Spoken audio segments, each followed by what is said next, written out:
सेना के जवान का सैनिक सम्मान के साथ हुआ अंतिम संस्कार। लोगों ने नम आंखों से दी अंतिम विदाई।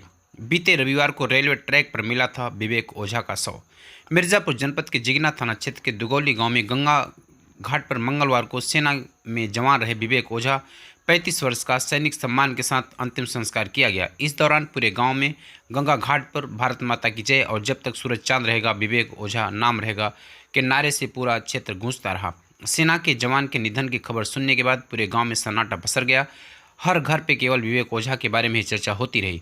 मालूम हो कि दुगौली गांव निवासी हृदय नारायण ओझा के छोटे पुत्र विवेक ओझा सेना में नायक के पद पर तैनात थे और कुछ माह पूर्व विवेक ओझा का ट्रांसफर लुधियाना से नागालैंड हो गया था। विवेक की मां भी अपनी बहू और नातियों के साथ लुधियाना में थी। विवेक नागालैंड से होली पर अवकाश लेकर अपने गांव दुगौली 7 मार्च को दीमापुर से प्रयागराज के लिए राजधानी एक्सप्रेस से निकले थे और रविवार की सुबह विवेक का शव जिगना थाना क्षेत्र के कोट गांव के पास रेलवे ट्रैक के पास मिला था। पुलिस ने उनके शव को कब्जे में लेकर के पोस्टमार्टम के लिए भेज दिया। सोमवार को पोस्टमार्टम के बाद शाम को विवेक का शव बटालियन के जवान फूलों से सजे वाहन से लेकर दुगौली गांव पहुंचे, जहां पर लाल का शव पहुंचने पर पूरे गांव में रोने और चित्कार से पूरा गांव गूंज उठा। अपने लाल का अंतिम दर्शन करने के लिए भारी संख्या में लोगों की भीड़ भी उमड़ पड़ी।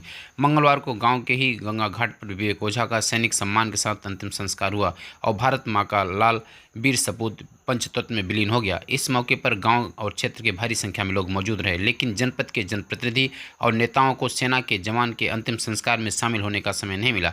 विवेक ओझा को एक 13 वर्ष की बिटिया और 10 वर्ष का एक बेटा है। विवेक ओझा के बड़े भाई विक्रांत ओझा भी सेना में हवलदार के पद पर कारगिल में तैनात हैं। मिर्जापुर जनपद में लगातार 2 दिनों में 2 सेना के जवानों की राजधानी एक्सप्रेस ट्रेन दुर्घटना से हुई मौत काफ़ी चर्चा का विषय बनी हुई है। दोनों जवान डिब्रूगढ़ से ही यात्रा कर रहे थे और मिर्जापुर जिले के परडी क्षेत्र में शनिवार को रेलवे ट्रैक पर मेरठ निवासी सेना के जवान का शव मिला और जो असम में तैनात थे, और फिर रविवार को जिगना क्षेत्र के कोट गांव के पास रेलवे ट्रैक पर दुगौली निवासी विवेक ओझा का शव मिला। लगातार 2 जवानों का शव मिलने से पूरे क्षेत्र में चर्चा का बाजार गर्म है। हालांकि अब जो भी होगा इसकी जांच या बात जो होगी उसको लोग करेंगे, लेकिन जिस तरह देखा गया कि दुगौली गांव में विवेक ओझा के निधन से पूरे शोक का माहौल रहा। हर घर पर वही चर्चा होती रही।